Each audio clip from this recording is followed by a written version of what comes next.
Hi guys, मैं हूं Toshiro and आप लोगों ने कभी ऐसा सोचा है कि अगर किसी इंसान की स्टोरी स्पेशली उसकी लव स्टोरी अगर अधूरी रह जाती है तो उसका क्या परिणाम होता है उस इंसान के ऊपर या उस इंसान के साथ में जो इंसान इन्वॉल्व था उसके ऊपर या लोग जो इन लोगों से क्लोजली रिलेटेड थे उनके ऊपर। नहीं सोचा है ना?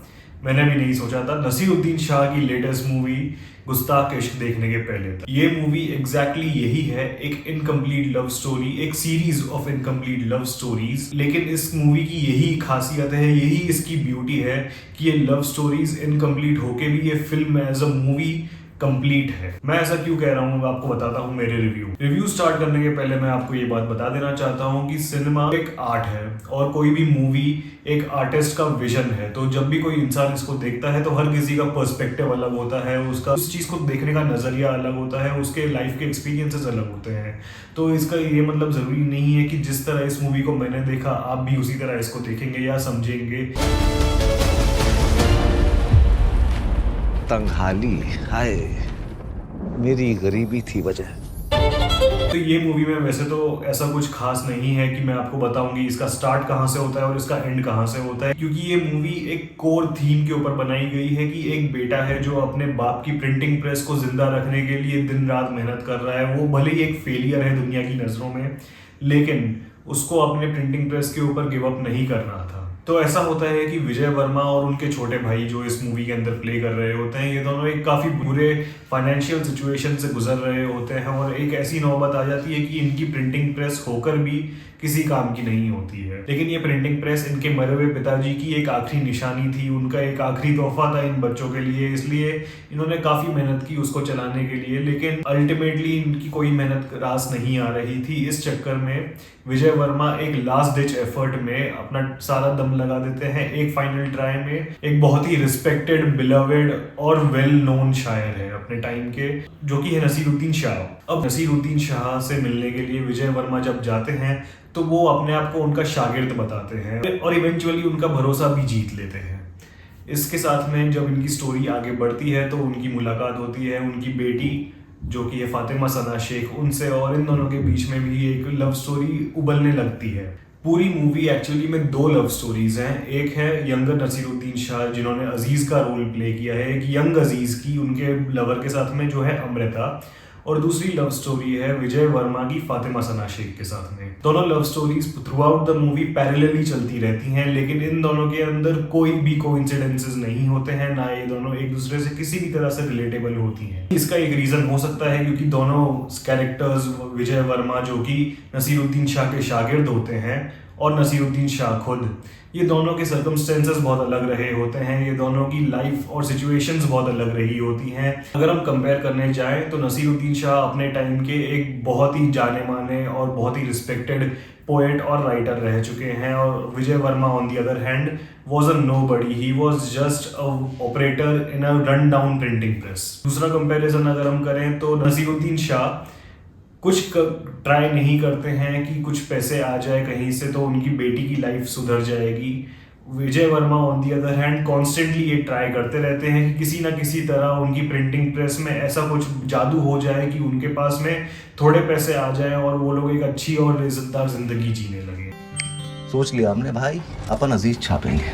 नाउ सेइंग दैट, मैं ऐसा नहीं कह रहा हूँ कि नसीरुद्दीन शाह को फर्क नहीं पड़ रहा था उनकी बेटी से और उनकी बेटी की लाइफ कैसी थी उस बात से, क्योंकि उन्होंने बहुत अच्छे से उनका ध्यान रखा था मूवी के हिसाब से। और उसके अलावा उन्होंने भले ही अपनी उनकी एक जिद थी कि उनको कभी पब्लिश नहीं होना है, उसका ये मतलब नहीं बनता है कि वो बाप अच्छा नहीं है क्योंकि उसने अपनी बेटी को रिचेस नहीं दिए जो वो उसको मिल सकते थे उसके पब्लिश होने से। लेकिन मैं ऐसा मानता हूँ कि अगर इस मूवी के अंदर दो लव स्टोरीज चल रही थी एक साथ सेम टाइम पे, जो कि एक थी पास्ट की और एक थी प्रेजेंट की, इन दोनों लव स्टोरीज में एक भी पैरेलल नहीं था। ये एक डाउन साइड है इस मूवी का, क्योंकि as a viewer I would obviously want to see कि नसीरुद्दीन शाह ने अपनी लाइफ में जो एक्सपीरियंस किया है, जो गलतियां की हैं, वो अपने शागिर्द को बताएंगे आगे ताकि वो उन गलतियों को ना करे। लेकिन जैसा कि मैंने कहा कि इन दोनों के सर्कमस्टेंसेस काफ़ी अलग थे। तो इसमें इस बात का भी कोई बुराई नहीं है कि इनकी पैरेलल स्टोरीज नहीं थी, लेकिन मैं मानता हूँ कि शायद स्टोरी और एनरिच हो सकती थी अगर राइटर्स ने और डायरेक्टर ने इसको थोड़ा सा पैरेलल्स दिए होते, अगर इसको कंपेरेबल बनाया होता। परफॉर्मेंसेस की अगर हम बात करें तो इस मूवी की जो स्टार कास्ट है उसने ही तो मेरे को सबसे ज़्यादा अट्रैक्ट किया था ये मूवी देखने जाने के लिए। ये रोज रोज की बात नहीं है कि आप नसीरुद्दीन शाह के कैलिबर के एक्टर को ऑन स्क्रीन देखेंगे, वो भी लीड रोल में, वो भी इस एज में। ये एक्चुअली बहुत बड़ी बात है और उन्होंने बहुत ही नज़ाकत से और बहुत ही काबिलियत से अपने रोल को निभाया है।